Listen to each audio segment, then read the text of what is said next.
podcast where today we're going to be talking season 2 of The Boys.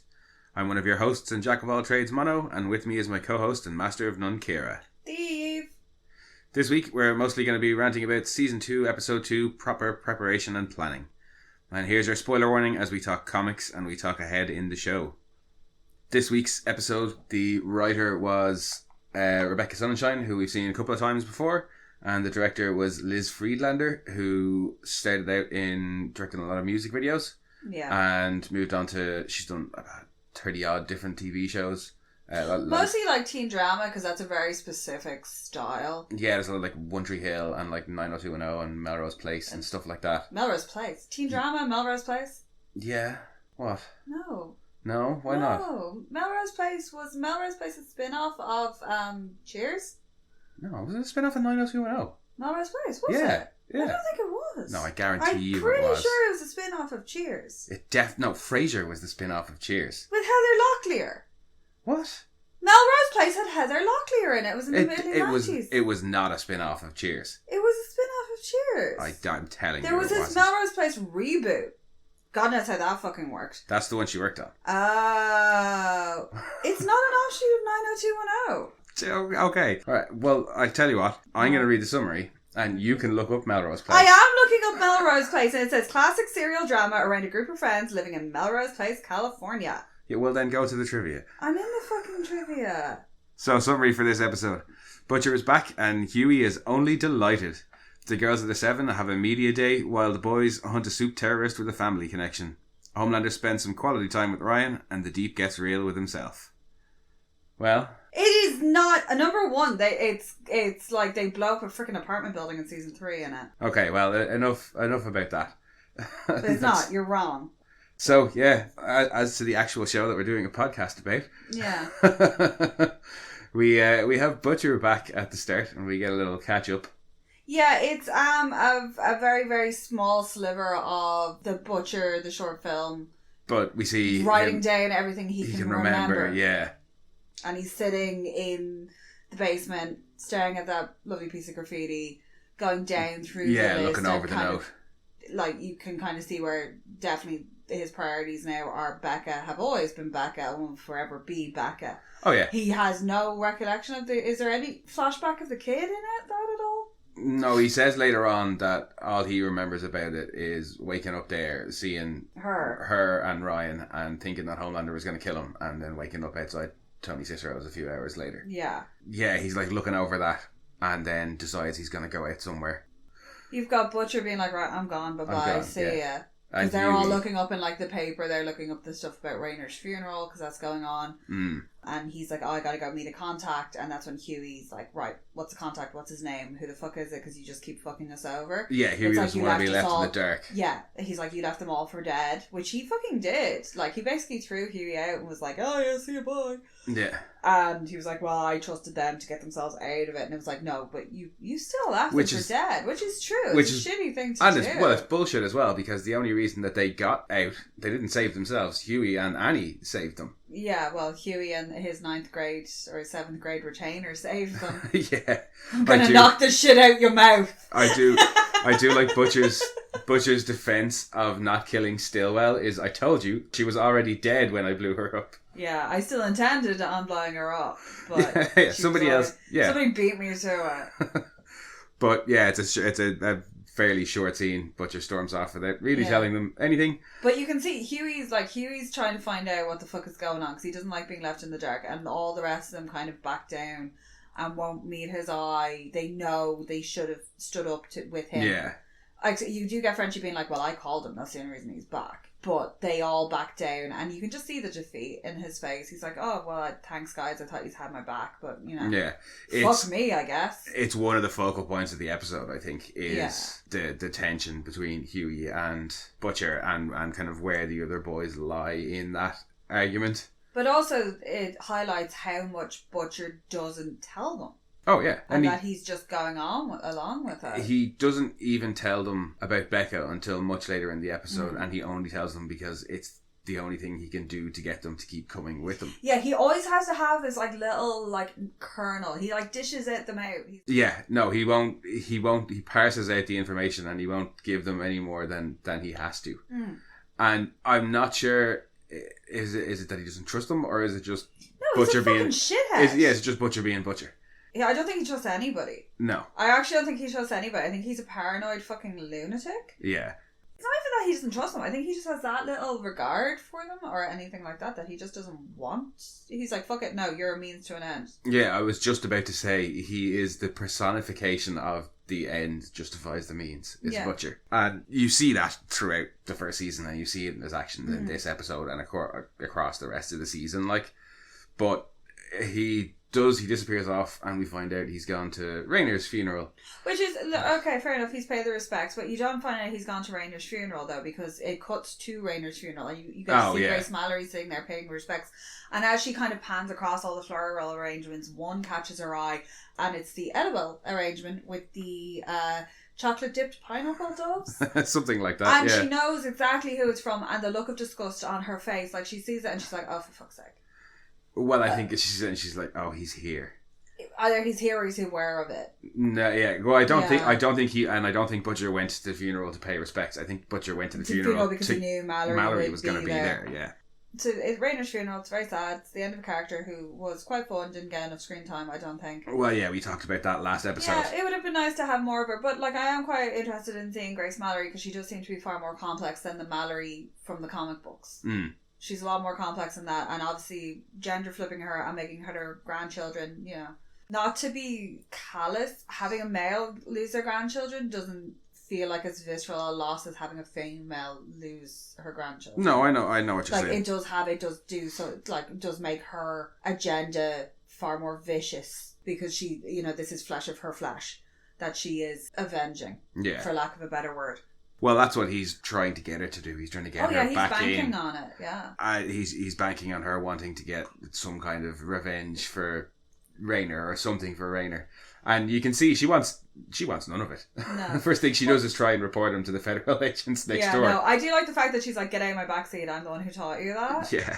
Like, you're not fucking with me. She's an incredibly striking, elegant looking woman as well, which having her... when she's like, oh, I taught you this, and you're looking at this incredibly sophisticated woman, you're like, no, you didn't. Yeah. That's, I think, part of her charm as well, is that she doesn't look like the type of person who's involved in covert black ops. Yeah, she doesn't look like a field operative. No, not in the slightest. She looks like she should be hosting a debutante luncheon somewhere in the South. That's the kind of look I have for her. It's like she's, Yeah. But I don't think she falls for any of it. Even when he says, I know who Rainer's killer is, she stops. Oh, and yeah, she's like, no, really? You don't. Really? And he's like, well, no, I don't, but I can find out. And I think there's just enough motivation for Mallory. Just enough to get her involved. She'd like to see some justice for Rainer. Yeah. And she realises soup terrorists in America isn't a good thing, you know what I mean? So... You never really find out how much of a relationship she had with Rainer, which, she did seem to have a great respect and was clearly at her funeral. Previous to you finding out who Grace Mallory is, when Rainer's talking about the Mallory files, she's like, nobody goes near them because everybody gets fired straight away. So even though she seemed to be a fairly controversial character within the department, everybody seems to have an awful lot of respect for her. I reckon she was... Rainer was like her protege? Yeah, that Rainer was on the way up, maybe not in the position she was in when they were running the boys the first time around. Yeah. And that somebody else would have been a deputy director, and they would have been the person that were kind of giving the boys the orders the boys were reporting to, and she might have been in that department or something. In my head, it's Mitch Pileggi from The X-Files. Skinner. Yeah, it's Skinner.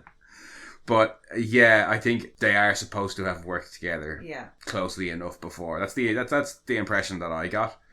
But even then, that's still not really enough for her. No, she needs actual concrete motivation. Like the last time she threw her hat in the ring with him, resulted in the loss of her family. Yeah. She's not going to take anything that he says on blind faith anymore. No, and she only gave him the bit of information at the end of season 1 to kind of get rid of him. Leave? Yeah, to get rid of him and to plead with him not to take the others down with him. And this time... such an asshole. When she's like, I thought I'd never see you again. I said, no. He's like, no, you made me promise not to come to your house anymore. And you could just see her being like, oh, for yeah, a subtle but important distinction. Like her eyes just closed and you can see her kind of taking a deep breath and counting to 10 in her head and being like, right. But It's not shown, but in the end, I think the thing that convinces her is he tells her as well that Becky's that alive. Becca's actually alive. Yeah. And whether either... Or whether or not Supe... Or the other little bit of information, which is like Homelander has a child and Vought are keeping them contained somewhere. Yeah, well, yeah, that's probably quite interesting as well. Or something that interests her as well. I wonder as well, does she factor into her decision to fight? Like, she clearly seems to be not too happy with what she created in Butcher. She unleashed him. She took Beetlejuice out of the box and she didn't put him away. But is Becca a way to put him back in the box? Yes. If Mallory can get Becca and Butcher back together, will that take him off the board? That's all he wants. No, but it might be enough from her point of view. Yeah, it might be enough to stop him on this mad Homelander crusade. Or she might be enough to stop him. Yeah, like, it might be, like, to give him his wife back, fuck off, you can have any identity, go live your life wherever, and maybe then he'll finally be done. Yeah. Because he knows, like, at this point he kind of knows that he can't get Homelander. Even though he would dearly love to. I think that confrontation in Stillwell's house where he's like, you know, the realisation that he's willing to do away with Stillwell, who at the time seemed to be the key to getting him, and he would turn on her like that. Yeah, maybe back off that. Just try and get what you can get. And, like, no touchy. Yeah. And when we see him again coming back from the meeting with Mallory. Butcher, he's like, I went to see the colonel. Yeah, he says... He says the colonel and Frenchie says it properly. Yeah. But to me, that scene just showed a little bit of his manipulative side coming out. He gets a little bit desperate. When she's trying to walk off and you can see him the following scene. Oh, right. When he's back. He's just being a prick as well. Because he comes in and he says, one of the first things he says is that he went to see Mallory. And that's not something normally... Like, the last time he went to see Mallory, he didn't even say who it was he was going to see. Yeah, he's actually volunteered information, which would make anybody suspicious, because that's not something he normally does. And then Huey tries to get more information out of him, and he gives it to him with a big smirk on his face, saying, this is the address that the Supe terror that we're probably going to find the Supe terrorist at. And gives them this real shit-eating grin of like, look, now I'm sharing. I told the guys about going to see, you know?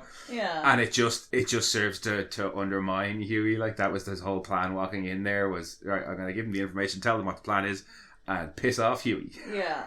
And it works. It does work, and it is. I can understand Huey's frustration as well, because you've got somebody who has been acting one way and now is aware of the fact that everybody knows this and has changed tactics to make you feel like shit and to doubt himself. Yeah, I think he wants to have everybody back in line as good little soldiers. Oh yeah, he wants to put the band back together, but he's the leader. Yeah, I think throughout the episode he realises the boys, like Huey, has had an effect on the other two boys. Yeah. And he's going to need to use a different tactic or use different tactics to get them to follow him. They're not going to follow him completely blindly like they used to. Well, they have other priorities as well now. Like Frenchie and the females still kind of have this very sweet relationship going on where he does care for her. Obviously, with everything else going on, he can't dedicate the time to her. He's not making her gourmet dinners this season. But he does stop as well, like a bit later when they're busting into the place where the Supe terrorist is. He stops and he looks at her and she looks a bit worried and he's like, are you okay? So he's still conscious of it, but like you say, there's so much going on. MM's entire motivation is getting him back home to his family, so he doesn't have, like, the last time the group was together, they didn't have these distractions. So maybe he feels like he's losing his control. Also, a thought that's just occurred to me is, has he ever led the boys? Or was it Mallory? After what happened with Lamplighter's kids either. It seems to be Mallory. You know, he may have been team leader, but Mallory was commander. Yeah, and it does run for a while long. Like after what happens with Mallory's kids, things go on for a couple of months, and then they get disbanded. But we don't know in this. So Mallory could have been the leader the whole time. Yeah, well, it is referred to. Her files are referred to as the Mallory files. But then in the last episode, they kept referring to him as the captain. You know, Frenchie kept saying, we need Butcher as the captain. Oh yeah, he's Brian Epstein. He's the fifth Beatle. Yeah. I was really, really hoping for another Spice Girls reference in that, just to tie it back in. But yeah, there's a lot going on there, and there's like with Huey, you get a lot of Huey's frustration and Huey's anger, and the fact that he is very untrustworthy of Butcher, which is nice to see because he's not so blindly taken in by this revenge fantasy that he essentially had. he's now, it's the harsh reality of what's going on. And it does seem to have gotten into the as I say, the other two boys and gotten under their skin, because when they... Well, they've been identified. Well, Frenchie hasn't, because he's unknown. Every time you see anything to do with him, it's like identity unknown. But this is the first time they've been identified. Like, they've actually been burned. They've been identified as what they are. Well, yes, the worst they've ever been for them. Yeah, Emma's career, that's the thing I always think annoys me about him coming back into it, was he could have done more good as a juvenile corrections officer. Yeah. And instead now all these kids that he's been influencing to lead a good life, his face is plastered all over media. Yeah, they're all going to be like, hey, shit, that's... But if he can do it... So it's frustrating in that sense as well, that, it wasn't quite so cut and dry, and now they're in these ridiculous things where they do have the CIA after, they've got the FBI after, they've got Vought and the Supes after them. Every law enforcement agency in the country is keeping an eye out for them. Oh yeah, so it's the worst it's ever been for them collectively as a group. And Butcher's just swanning in and out like nothing's gone fucking wrong. And Huey's there the whole time going, no, this is bad, guys. Like, we shouldn't be doing this. Yeah. We shouldn't be letting him do this. And the scene after they find Kimiko's brother as the Supe terrorist. That's Mouse, the big... I think, is just what I'm going to call him from now on. That's like the big thing, is that when they go to the address and they realise that it is her brother. Yeah. Huey tries to stop Butcher shooting him. Yeah. And Butcher's like, no, fuck this shit, gonna have it. But that's when they all jump in and try and stop Butcher from destroying him, and to let him and Kimiko, it gives them the opportunity to slip away and have a reunion. And we get a little bit of what was going on, and he seems to be fairly brainwashed, and he tells a story about the superhero who came out of the sky. Well, that's a good bit later in the episode, I think. Yeah, but stop slapping me. That's not me. Sorry. That's a cat. I am not slapping her. But they get to have a little reconciliation, and she finds out what's happened, and he tells the story about the superhero dropping out of the sky and ripping people apart and just unleashing hailfire on everybody, and that the people that the Burning Sun are fighting for the people, and she's like, no, they're a terrorist organization, they're bad. And he's like, nope, you're not my real mom. He basically is like, you're not my dad and you can't tell me what to do, and flings her into a building and legs it. He's been radicalised, but it seems like the final kind of straw that broke the camel's back in his radicalisation wasn't anything that the Shining Light terrorists did. It was her denying it. No, it was the Supe showing up to attack the Shining Light, and how they, as usual, didn't give a shit about collateral damage. It also gives you a little bit more insight into her as well, because that's when you discover that she has a form of sign language that she uses to communicate with him. Is that the first you see of it? That's the first you see of it, because anything when she's with Mesmer and Mesmer is narrating it, he's just telling it, you don't see her moving her hands or anything like that. Right. He's just like, she stopped talking, and then it's never dealt with beyond that. Yeah, just because I'm so used to the character being mute in the comics. Yeah. And because we've watched the show through so many times, I kind of forgot that, this is the first time that sign language appears. Yeah, that she does have a form of communication with him. But yeah, he basically is like, you're not my real dad, you're not my dad, you can't tell me what to do, and flings her into a building. Literally into the building. Through the wall. Not, little poof, and you fall off and splat. She goes into the building. What's kind of impressive is that it all seems to be telekinesis that he has too. Is it? Yeah, it's it is telekinesis type thing. Yeah, he seems to have some form of... His hands seem to be the thing that operate it. But he does seem to have to focus on it, because earlier when he's throwing all the shit down on the boys, he's pointing his hands at and concentrating on the things he wants to do. Yeah. So it seems to be a bit of both. Well, if we're not given a timeline for A-Train running the V all over the world. No.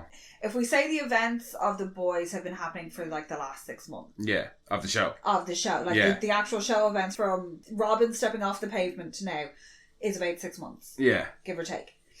Then this plan seems to have been in action for maybe 6 months prior to that. Yeah, I don't think it was... If that, it doesn't seem like it's been in the works for a very, very long time. No. That it just seems to be a fairly new Homelander's genius idea. If you've only had superpowers for the last year and you're still learning how to use them, it's not like Nakeeb who just blows himself up. Yeah. you're kind of like that at the start of the Spider-Man movies where he's he's still to figuring learn. it out. Yeah, he's still figuring it out. But I know, I do think the hands are definitely... They might be used as a focus too. He's doing a little bit of a Scarlet Witch in the middle of it all, being like shin-na-na-na-na. But, well, from events later in the in later episodes, yeah, it's clear that his hands are important to his powers. Yeah, it's like a witch. Yeah. Yeah, no, he throws her into the building and then he runs off, and that's kind of like the end of their story arc. Well, she doesn't stay down for long. She then comes flying back out of, not flying, but comes out of that building and knocks him out. Yeah. And you've got the rest of the boys are in costume. It's like a costume store? I think it's a costume store or a party store or something. Yeah, before the guys have run, or sorry, when the guys have run off, we see the aftermath of them climbing out of the rubble. Yeah, and Butcher going for Huey, and that's when and Frenchie actually stand up for Huey as well. And you've got Huey trying to plead his case, which is it's her brother. Yeah. If anybody could stop him, yeah, it would be her. Like, what's the point in us? Especially because he rocks in with a big fucking gun too. Well, I think he's going to trank him. Oh yeah, because that works so well on superheroes. Because apparently they all have like really, really strong skin. Well, but that's the thing at the start of that scene when they're going in. Frenchie says he's only got 2 rounds of, I can't remember what he calls it. Probably ketamine. But it's some tranquilizer. And that's what Billy shoots at him. But the point is to capture him, because Huey says we don't want him, or we didn't want him to end up in a black site for the rest of his life, separated from Kimiko. Yeah. The point isn't to kill him, I don't think. And if Vought got their hands on him ahead of them as well, God knows what would happen then. Oh, yeah. Yeah, with the effect then that Butcher tells Huey to fuck off. And the other boys are like, well, no, he's one of us now. And Kimiko is one of us now. Yeah. And we can't just... Hell, Kimiko died to save Frenchie's life. Yeah. She actually died. Yeah. And then Huey risked his life and gave us that brilliant scene of him apologising while shooting everybody. To go back in and save them. Yeah. Both of them have laid down their lives to save Huey, or to save Frenchie and MM. Yeah. And Butcher has fucked off on his own to finish off his own selfish plans and left them to die. He got Frenchie to blow up his own place. At least once. At least once. Yeah, he's gotten Frenchie to blow up his gaff. He's had all their identities burned. Yeah. Through his actions. He's put Huey's life in danger multiple times. Yeah, and he tries the same shit that he tried with Huey at the end of season 1. He tries to like berate them and shame them. And he says, like, Huey's infected you with a case of vagina. Oh, I'm sorry. Is and there the two of them... like, he could be worse. Could have injected him with a case of fucking penis. And they both stand there like, well, no, that doesn't... I don't care about and he realises, okay, that's not going to work. And that's when he tells them about Becca being still alive. Yeah, he's like, oh, here's this little tidbit and this is why I want this. And it's like, no, while this was going on, you weren't here. Like, I know he tells her about the deal that he's made with Mallory, is that if he gives them, he gets Becca back. And everyone's like, that's great, but that doesn't benefit any of us. You get what you want. But I think... Kimiko loses her brother. What about the rest of us? Like, do we just, piss in the wind? Yeah, and I think it's lucky for them that he ends up being a terrorist. Because if he was...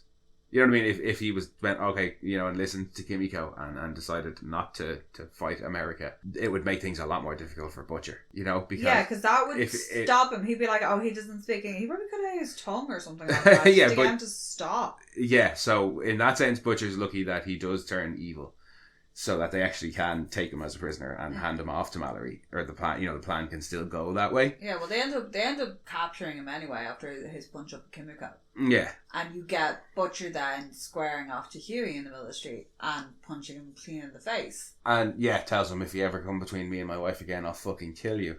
But the thing about that is, if he had told him when he came back straight away, they would have helped him. They would have helped him, and Huey probably wouldn't have been as quick to jump in, you know what I mean? But if they knew, if they go in, if they went into all that knowing Becca's alive and we can help Butcher get Becca back, things probably wouldn't have gone down the way they went down. No, and he just seems to think that if he tells them why he's doing it after the fact, that makes everything okay. Yeah, so he's upset with Huey for coming between him and his wife as he sees it. But Huey had no idea. No. Yeah, all Huey knew he was doing was trying to stop you from separating Kimiko from her brother. Oh, yeah. And, he flattens him with a punch and leaves him on the ground and gets into the van. And Huey's kind of left sitting there for a minute deciding what he should do. Well, he doesn't... We were debating this during the episode. You reckon he should have just laughed at that and gone off and done a few things with Starlight and just then... personal Yeah. taste. I would have preferred to have seen him walk and stand to his guns. Yeah, but he, at the same time, where's he gonna go? Yeah, as you rightly pointed out, He- he has like, he nowhere to can't go. go He has home. no one to go to. He can't go home. Like, what's Annie gonna do? Well, Annie lives in the tower, so she Annie, can't yeah. exactly put him up. Like, Annie lives in the tower, so he's fucked in that regard. He can't go home because he's not got anywhere to go. He doesn't know how to survive.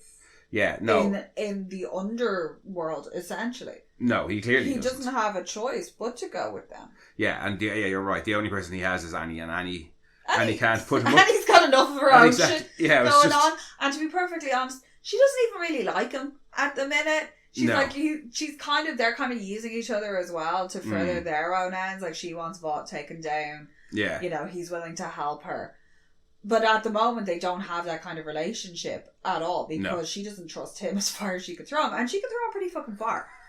And she has her hands full in this episode as it is anyway. Yeah.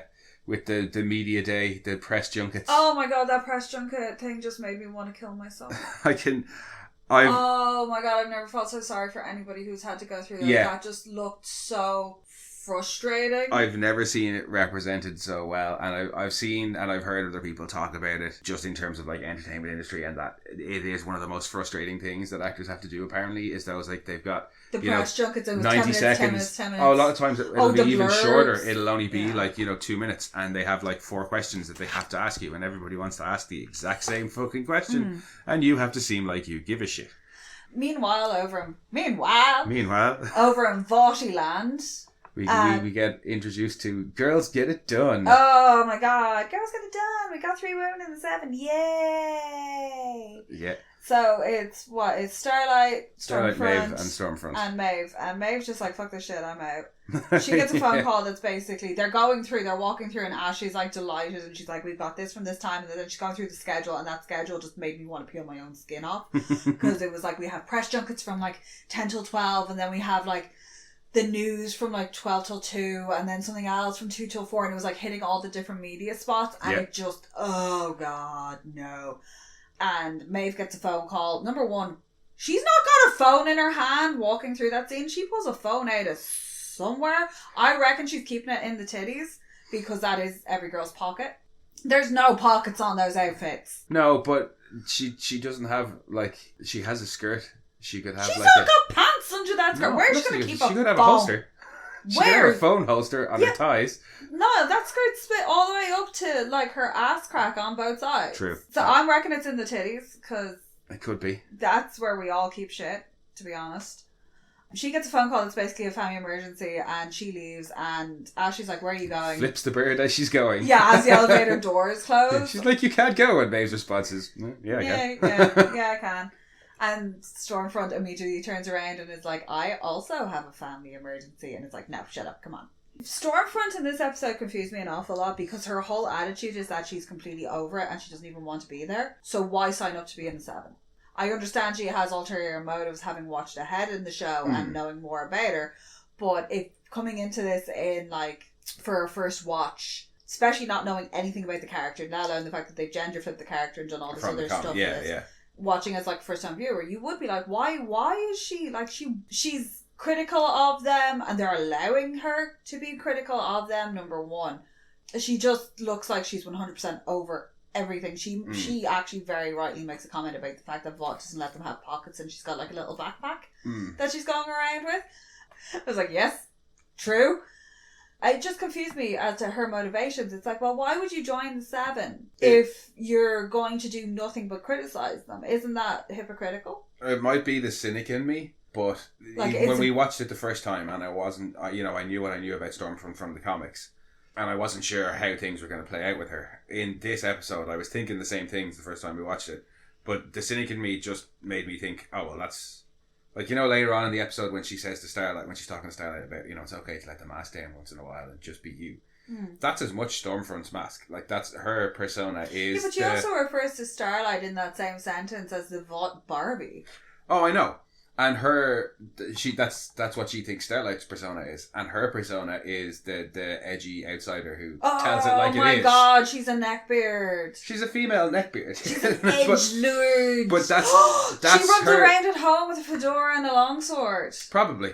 But that's her thing is to be this disaffected youth who, tells it like it is and doesn't go in for corporate bullshit. But and she's from Portland as well, so it kind of fits in with that whole hipster persona. On a side note, I love her boots. I want her boots really badly because they've got these like little chap things, like leg warmer things going on over them. Because her uniform, out of all the girls' costumes, hers looks the comfiest. And it's got some butt coverage with the cape. True. She looks like she'd be warm all the time. But I would like to see if... I think that she doesn't get it, but I would love to have seen a sequence with her meeting with the costume guys, just to rip them to shreds. Well, we do get a kind of scene like that in an episode or two when the Dawn of the Seven stuff starts to come into it. Yeah. But yeah, no, I think that's just her persona. Yeah. And that's just how she's choosing to portray herself because she knows that will make her popular. And I think Vought are okay with it, having her on the Seven, because they're trying to damage control. Well, I don't even think that they're trying to damage control her. I think they know that's what's popular and that's what sells with people, nowadays, or she will fit that demographic. Starlight has the Christian Bible Belt demographic, and now they're going to get the hipsters and the woke crowd. The anti-establishment. Yeah. It's what capitalism does. Anarchists. The lipstick anarchists. But that's what capitalism does. Is it co-ops this anti-capitalist thing and sells it back to you. And that's what they're trying to do with her. Later on in the season, it becomes a lot clearer why she'd go on the Seven if she's doing that. But even that aside, I think it's just that's their persona. She's cultivated for herself. And she lays it on. She does lay it on really thick this episode. And I think that's why I think Annie knows that a bit. She's laying it on really thick, and at the start you can see Annie kind of looks up to her, and Annie tries to be like, "Oh yeah, you're so cool," and she gets called the vaughtiest Vought that ever Vought by Stormfront. Yeah. But then later on, when she tries to be like, hey, no, I'm not like that, you can see she's this close to telling her, Vought do some serious shit and maybe we should think about taking them down. But then she stops and she thinks better of herself. And she says, oh, it might be dangerous. And Stormfront's like, you're fucking bulletproof. She's like, no, I'm not. Yeah, no, it's best not to bring this person on board. I think she does see a little bit of the fakeness, but hasn't worked it out yet fully. And of course, Annie has other problems. Yeah. Well, number one, okay, so when they're doing all the press junkets, there's supposed to be 3 of them, there's only 2, and poor Ashley's like, we lost someone. Yeah. And you get the montage of them doing all this and hearing all the same questions again, and then Stormfront's finally had enough, and she's like, this is, her bag rings, and she's like, they won't let us have pockets. Sure, for fuck's sake, you can basically see up into Starlight's uterus. And she's like, I don't care, it doesn't make a difference whether or not girls or boys. And she does have a very good point about that, because she is speaking to that side of feminism, which is like just equality. It's chicks and dicks in it together, as she says. And that, we don't want to be paid more or anything like that. We just want to be treated as equals, and it doesn't make a difference when you're superpowered, which one you have. Like, it doesn't make you the weaker sex. But as the press junket's going on and they're getting more and more run down, they get the surprise. Well, you find out, number one, that Vought has covered up A-Train's heart attack by saying he's on a secret mission in Kandahar. Yeah. And they're like, yeah, that's where he is. And, we pray for him every night because Annie's still pumping the whole Christian thing. Yeah. And she's like, I pray for him every night. And they're like, well, he's behind you. And she's like, what? Cue A-Train. And cue train noise, cue A-Train, and you can just see the horror. All the blood just leaves Annie's face. Yeah, and there's the ringing in her ears as everything goes silent around her. Yeah, Annie's fucked. Well, Annie's like, oh, I'm fucked. I'm fucked.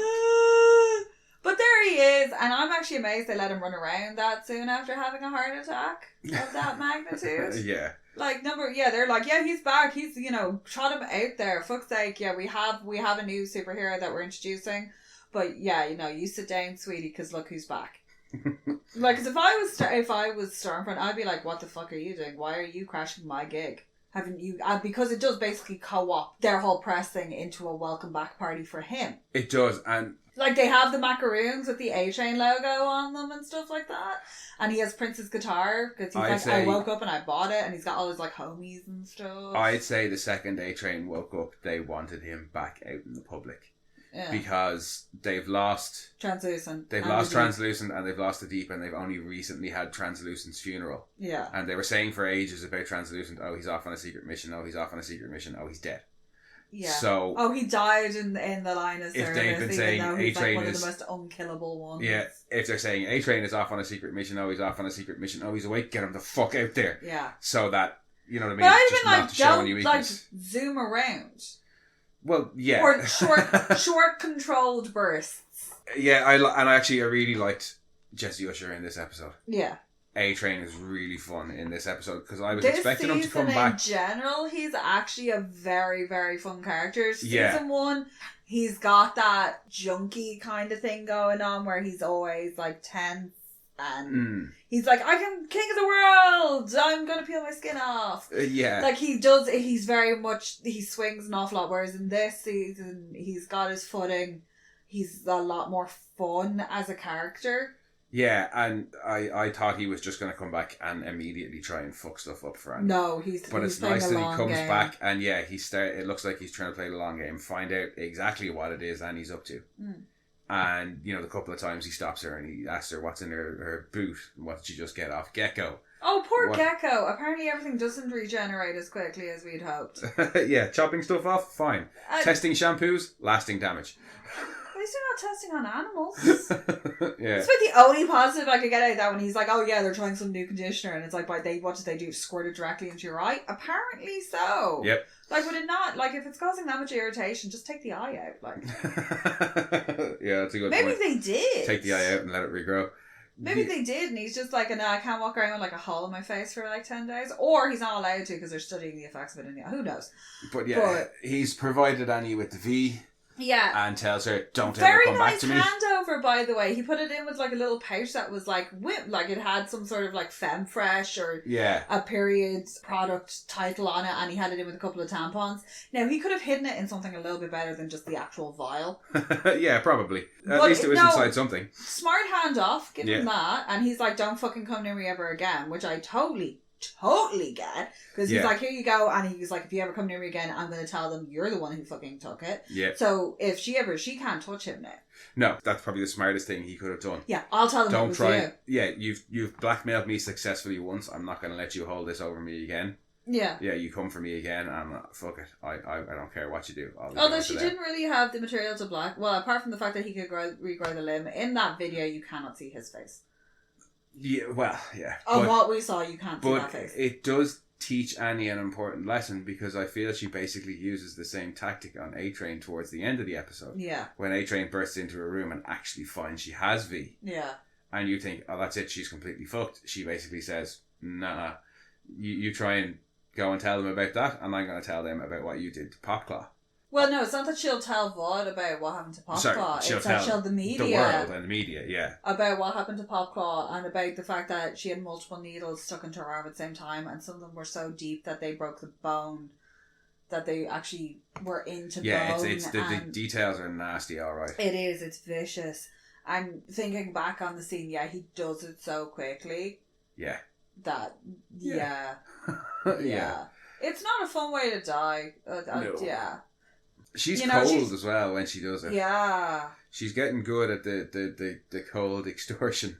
But all of her exchanges at the party, either with Gecko or with A-Train or with Stormfront, she's very kind of on edge with everything.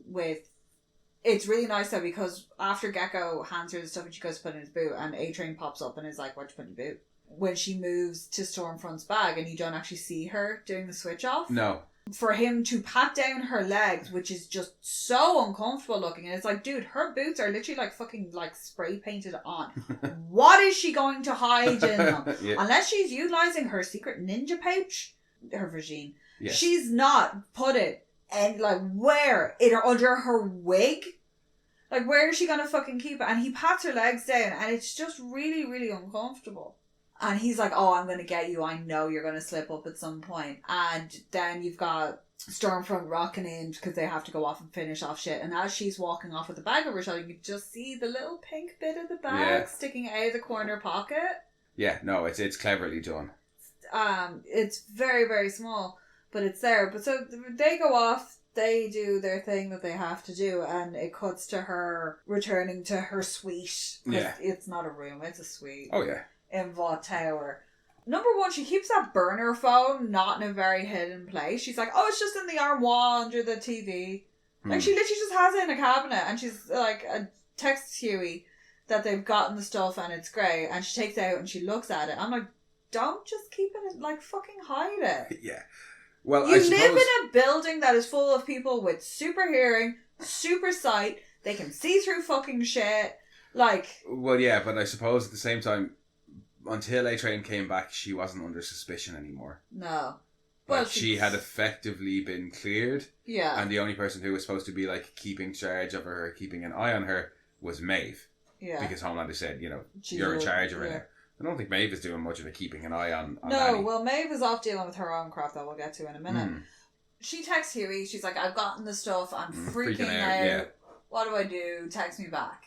And then A-Train just rocks up into her suite and is like, what's in it? And he grabs the little pouch and he opens up and he's like, oh my god, you got V. And you can literally see like he's jonesing for it.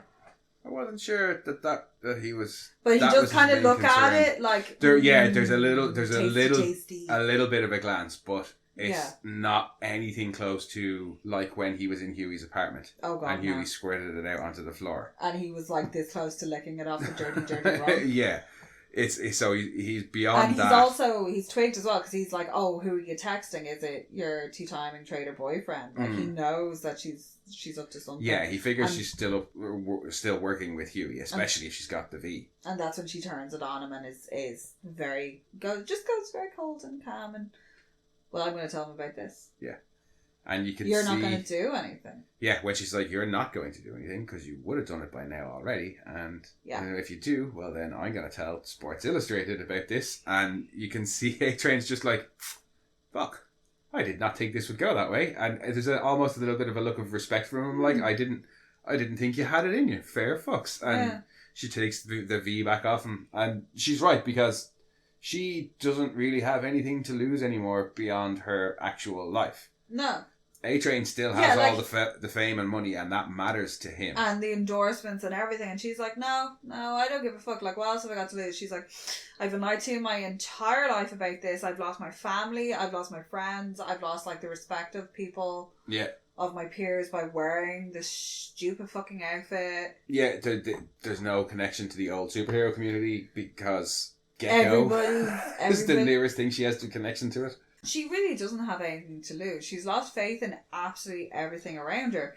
You know, so all she can do is burn it all down with her. Yeah, and this is the start, well, like the stuff with Gecko last week and the stuff with A-Train this week, this is the start of, like, kind of a darker turn for Annie. Oh, she is a woman scorned. And I'm not sure, like, it progresses throughout the season, and I'll be very interested to see how they go with it in season 3. Yeah. Because I don't want Annie to go too dark.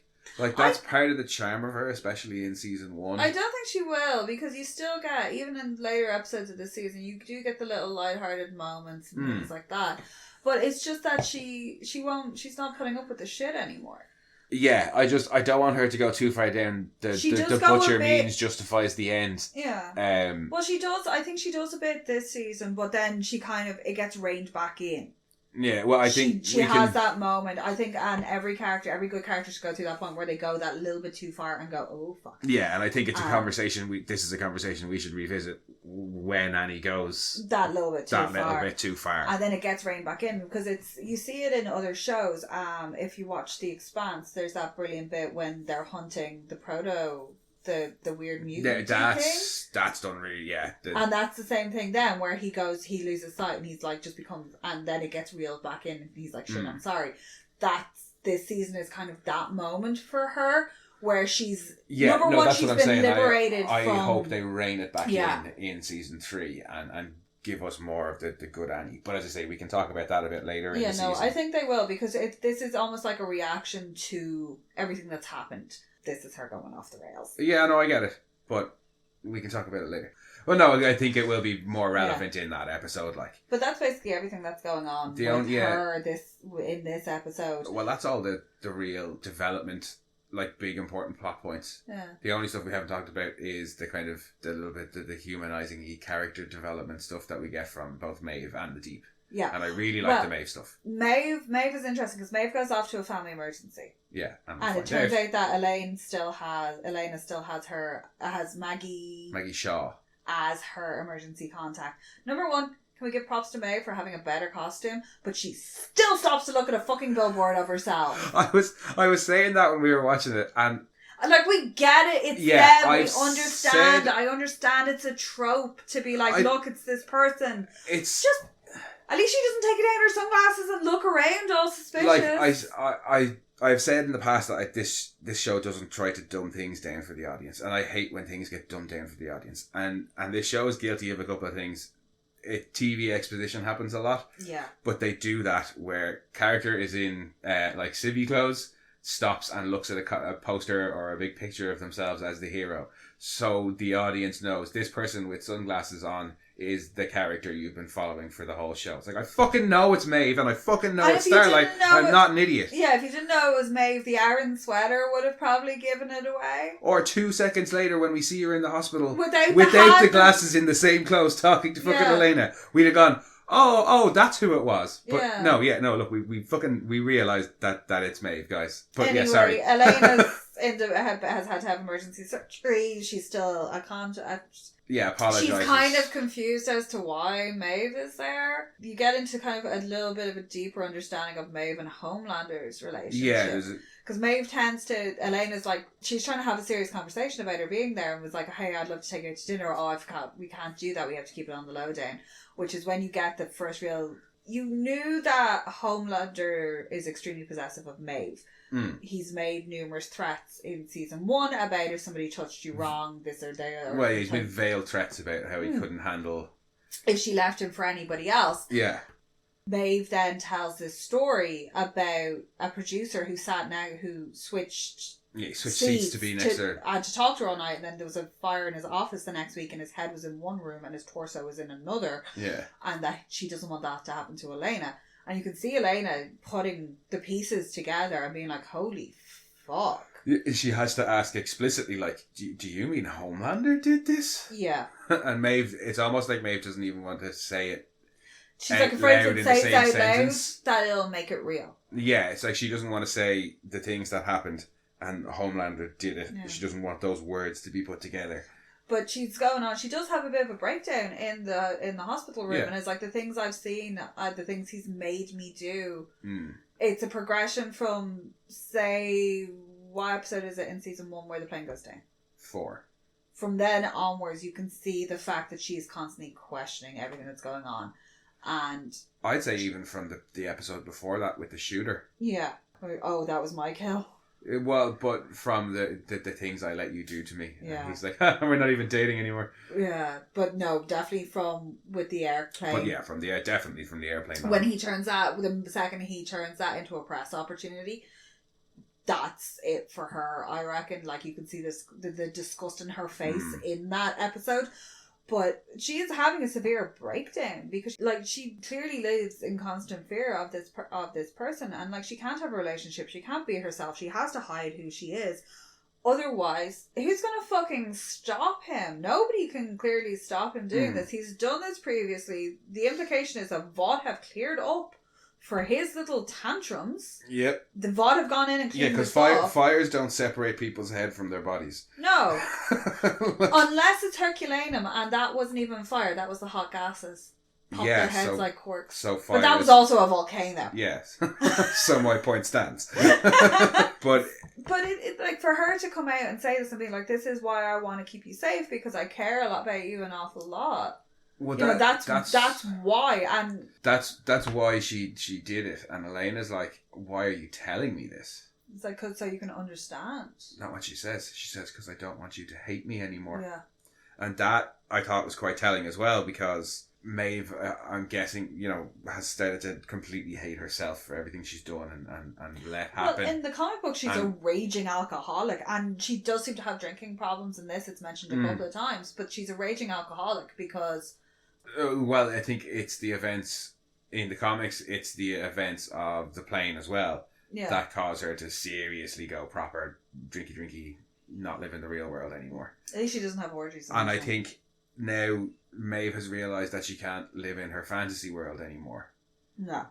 And she's realised how much she hurt Elena in the past, and probably knows that she can't do the same thing again. So she figures that, well, at least I owe you the truth, and then maybe you won't hate me, and then at least you won't hate me, even if I hate me. It's that kind of thing. I can't live if you hate me.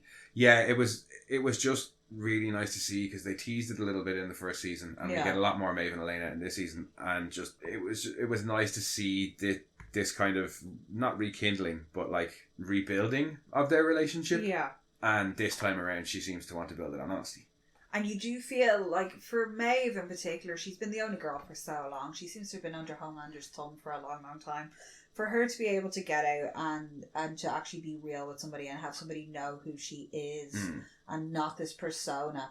Because Homelander has no alter ego. He is Homelander. No, yeah, he's not. He does not give a shit. For a lot of them, it seems to be that way. A-Train's the same. A-Train is everything. You know, he doesn't even have, like, what the fuck is A-Train's actual name? I think it has been given at some point. I think his brother does call him it, but like that's his whole persona and that's everything he is.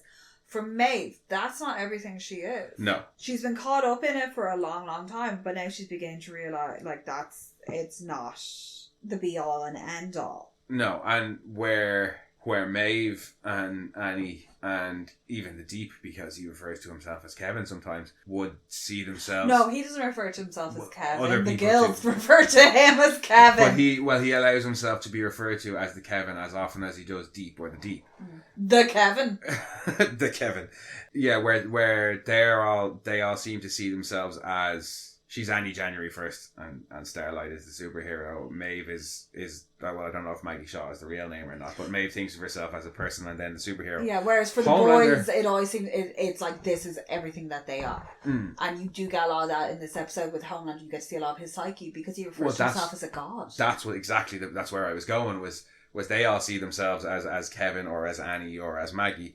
He sees himself as Homelander. He has never been John. He never wanted to be John. He has always been Homelander.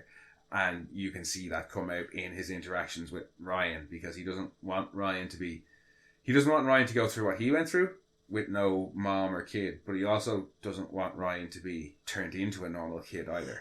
His motivation with Ryan is really, really weird, because at the end of the last episode, you see him flying off. He has a bit of a fucking tantrum and flies off. Yeah. And shows up at Becca's house, yeah. So in this, when he shows up, he's outside playing catch with them, and when Ryan misses the catch, you can see the glitching on his face. Yeah, he seems to have an idea in his head of how this is all going to go. He's and like, it's going to be happy families. This is my son, so obviously he must be amazing at everything. And that's when he's like, oh, come on, you have to use your powers. And that's when he finds out that Ryan has never been shown how to use his powers.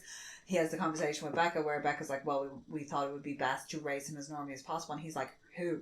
Who's they? Who's we? Who's we? And it's like, well, obviously that's going back to the previous conversation he had with Vogelbaum, which was about never taking a child from its parents. That this is what they're trying to do this time, that they want him to be normal. And Becca's like tolerating him being there. She doesn't want to spook him. She knows how dangerous he is. Yeah, I don't think it's tolerating so much as it is treading on eggshells. Yeah, well, you get to see that then when she drops Ryan off for his piano lesson, and she like boots it across whatever compound this seems to be. It seems to be some sort of Truman Show type thing. Yeah, only it's not a big dome. Because the Truman Show is a big studio. It's a walled-in, like, self-contained community, it's Jurassic purely Park. for the purpose of keeping this child. Ryan, yeah. And boots it off and demands to talk to Dr. Park, and then you get the phone call, which is like, oh, we think he'll just get bored and leave. Like, he'll just wander off to something else. Yeah. And she comes back, and he's like, oh, piano lessons on the show. It's really fucking creepy, but they're just trying to, placate her. Well, I don't even think... No, they're not concerned with placating her. They, as your man says, he goes, the toothpaste can't be put back in the tube now. No. So they may have had a deal with her in the past of... She'd never see him again. And be allowed to have a somewhat normal life with Ryan. Yeah, and they're like, well, look, that can't be honoured anymore. And we can't, the Homelander's pissed off that we hid it from him in the first place. We're not going to tell him. That moment when he's like, yes, well, Homelander's obviously like very upset that this was concealed from him. Yeah. And that we feel it's best not to further antagonise him. No, because he'll rip your head off and then set the house on fire. Yeah. So yeah, you can see impulse poor control Becca's is not big on his list of things. No. Like, he throws a tantrum and, like, literally breaks all the toys. But one of the things that I really like about this season and where it goes is the Homelander Ryan stuff. Because it's equal parts, I want to make you a superpowered hero, and equal parts, I actually just want to be your dad.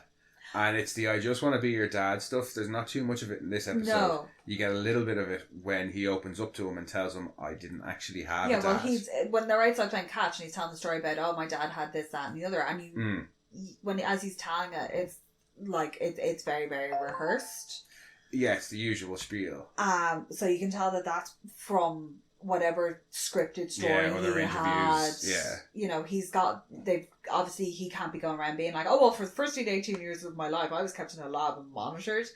Yeah, he said when he's putting Ryan to bed, and he opens up to him and he says, well, actually, I never did that with my dad because I never had a dad. And I never had a mom. And you can see Ryan's like, really? And it's the first time that I think Ryan can sense that Homelander's being honest or being, vulnerable. And Ryan opens up to him a little bit and is like, really? And he says, yeah, and it was very lonely. And then he turns it and tells him, gods shouldn't have to feel lonely. Yeah.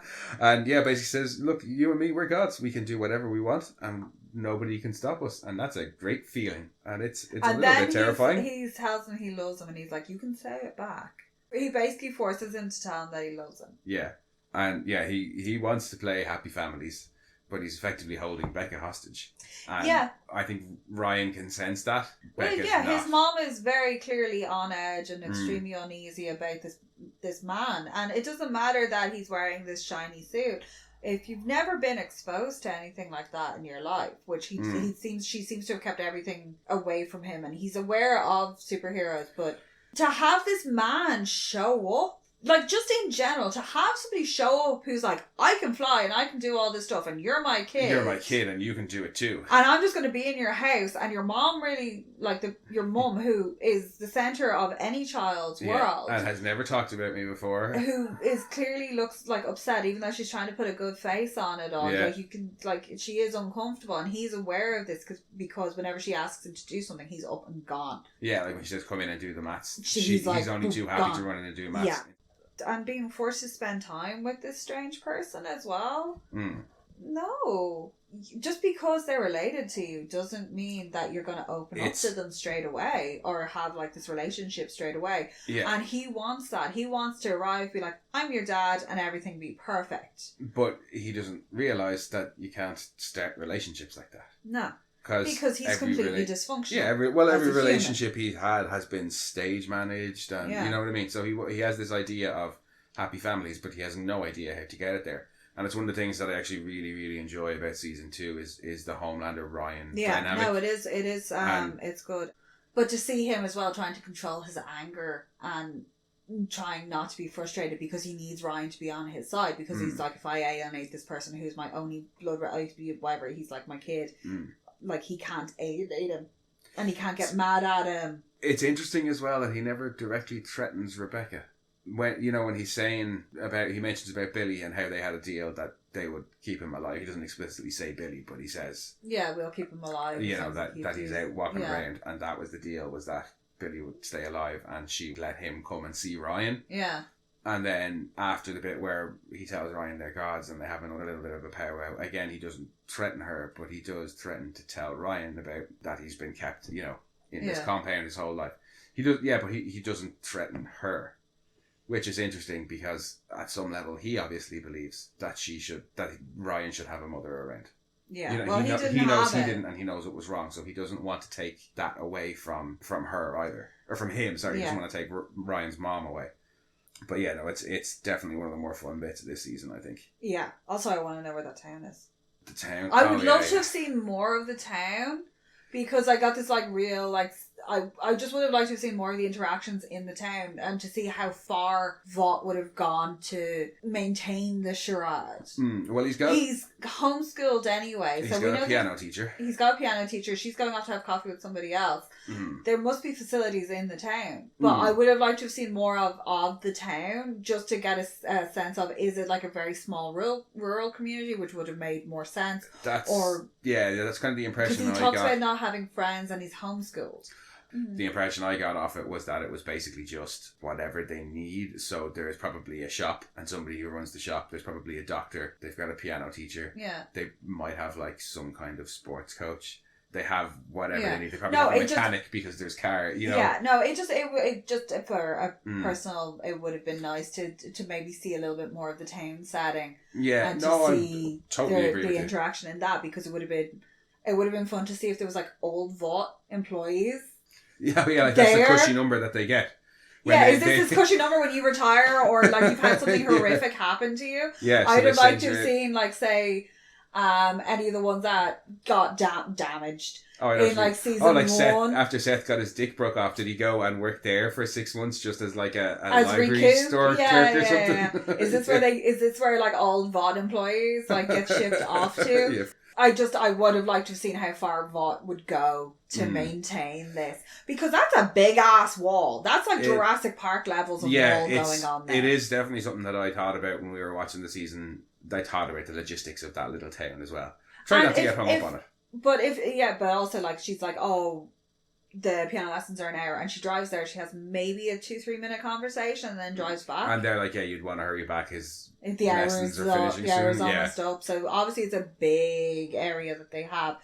Well, big enough as well that I'm guessing you can't see those external walls from Ryan. No, well, it all and seems Becca's to be house. anywhere kind of outside of New York. You're into mountains, so it is that kind of very forestry. It would be remote. But I think we might be getting bogged down in town logistics. In unnecessary logistics. And at this point, I think the only thing we haven't talked about is our favourite. Oh, the poor Deep. The Deep, going on his personal journey this episode. He's been doing out the workbook that he was handed at the start of the first one, and she's going down through the things he's filled in, and he has to do like a little drawing, a little self-portrait of himself, and he's got no shirt on, and he's got like the 6-pack. Yeah, and he's sitting there with his arms with his legs crossed on the chair, and he's all like, oh, did I do well? Did I get the answers right? And she's like, there's no wrong answers. There's no right or wrong answers. And then she turns around to the little self-portrait and is like, what's wrong with this? What's missing? And he's like, nope. That's what I'm supposed to look like. That's great. That's everything. And she's getting frustrated with him, and he just wants to know if he did the right thing. He's like, did I do well? Do I get a gold star? I love how exasperated she is, because I'm guessing we're talking about a person who inducts people into a cult for a living. Yeah. And she's turning around to Eagle the Archer when he comes in, and she's like, I can't do anything with him. He is just a fucking empty, vapid... He's a vassal, and I just... The idea of a cult recruiter finding somebody that can't be recruited, that even they couldn't get to work.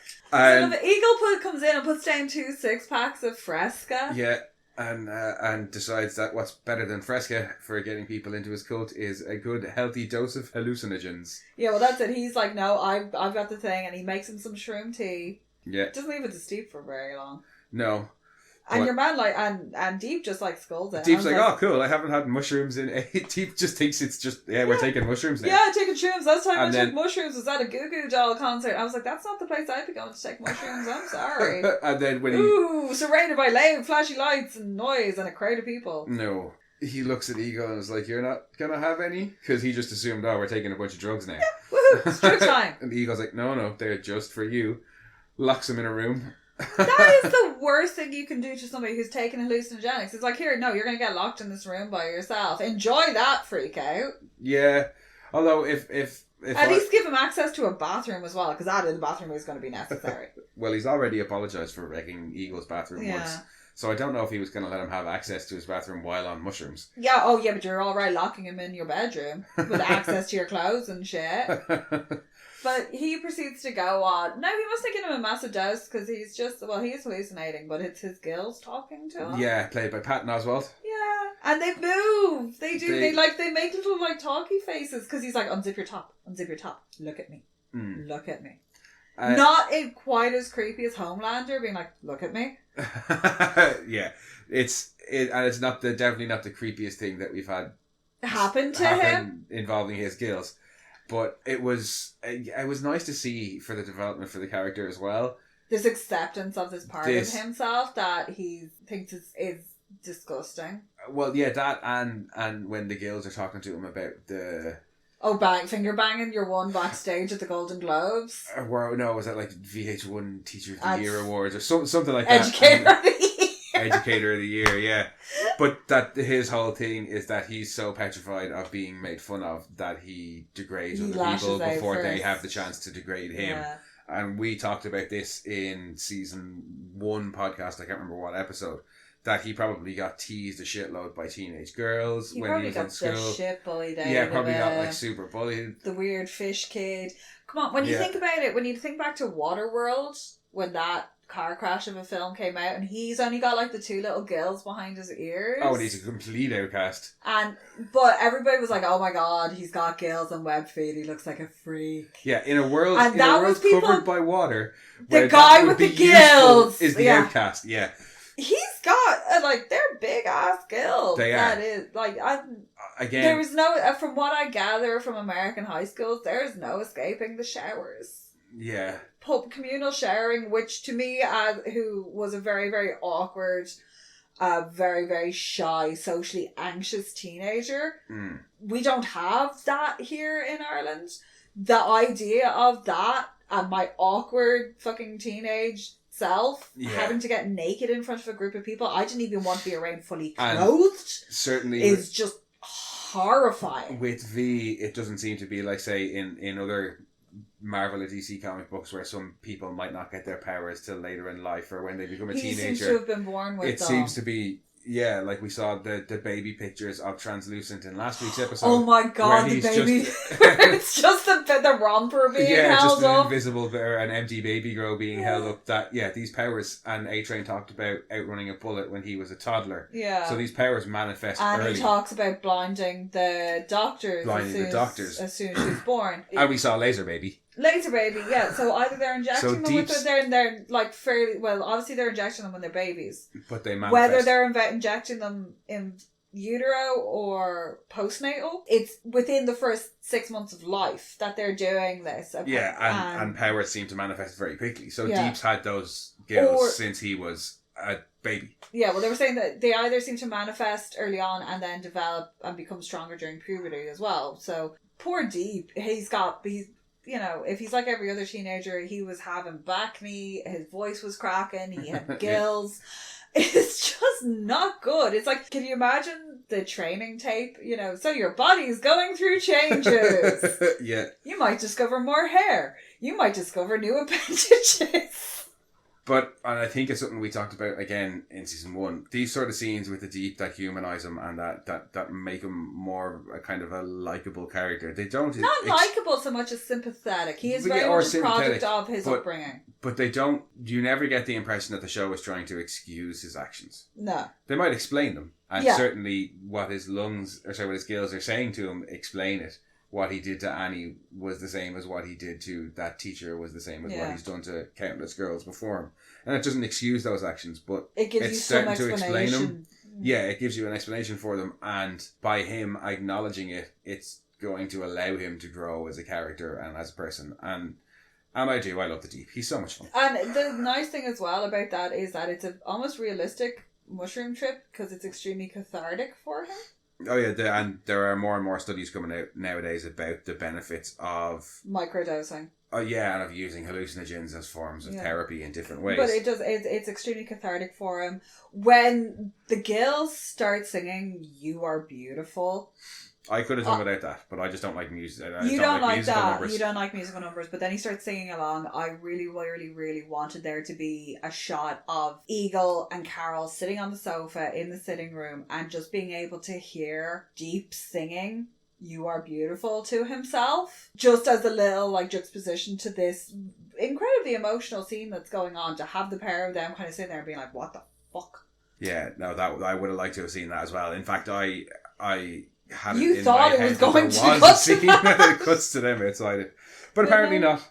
No. Apparently not. Yeah, so the Deep got to take a nice little mushroom trip. Yeah, he went Annie's- on an out journey of And self-discovery. he's just being a fucking ice cold bitch. Yeah, and has to go back to walking that tightrope now that A-Train's Yeah. back up and around. But And, she has some shit to hold over A-Train, so she's like happy out. She's starting to get dirt on everybody, which is nice. Maeve is having a bit of an emotional breakthrough, and Maeve is either having an emotional breakthrough or starting to have an emotional breakdown. yeah. It's not clear yet which way on the seesaw that is going to go. Yeah, and we got a little bit more Stormfront Yeah. as well. To get a little, to see Which a is little still more of her. confusing. Like Stormfront's extremely confusing as a character. Her motivations. They ramp her up this season. We got like a tiny bit of her in the first episode. We got a bit more of her in this episode, and we get more and more of her as it goes on. But I think that works better that they don't. Yeah. It's not all about her from the beginning. Like, you know what I mean? They're trying to. Yeah, and the audience is as confused as everybody who's else. interacting with her is. But yeah, no, the first episode was a strong starter for season 2, and I feel like they continued on strong with this episode. This episode was quite different to season 1, because generally there's not a lot of overlap between the story arcs. This was extremely separate. The boys were doing their own thing. Yeah, there was very little. The only time you get anything is when Annie texts Huey, and there's not even a response to that. It's it's the first time that they've gone completely separate, and it's all been based in Vought. Yeah, it's the Vought side and the superhero side, and never the twain shall meet in this episode, at least. Well, the Vought side and the boys' side. Sorry, yeah. And then you've got Homelander, who's rocking on doing his own thing. So it was very interesting as well from that, because one side, all the stuff going on with the boys was very dark. It was at night or under extremely harsh lighting, because it's in a parking garage. And then with the Vought, you've got the whole sparkle. Here's the front facade we put up, and then behind the scenes. So it's fun to see that as well. It was a nice change of pace as well, to not have the storylines intertwine. Yeah, no, it was, and everything did keep fairly separate. Yeah. Even the stuff with like Maeve as well. Once Maeve left the girls, that was her. She was outside doing the stuff with Elena for the rest of the episode. And it was nice to kind of see that just the day to day. This is what Annie's been getting up to. This is what a normal day is like in Vought. And Stormfront makes a reference to that when she says, "Come on, we got to go back to teasing these guys' dicks before we can do our real jobs." Yeah. So even Stormfront's like that. We got to go and do all this fucking bullshit media stuff before we can go about saving people. Meanwhile, before she says that, she had been talking about her little like plastic toy and being like, "Don't buy this big hunk of plastic that's going to end up in a whale's." This big titted hunk of plastic. Yeah. But no, I think we'll have to leave it there. But as ever, guys, we are Mono Rants. Thank you for joining us. And you can find all our episodes on all the podcasting hosts. And you can find us on Twitter at RantsMono, or you can email us at monorantspodcast@gmail.com. Leave us a review if you'd like as well. And otherwise, we will be back next week. Bye-bye, guys.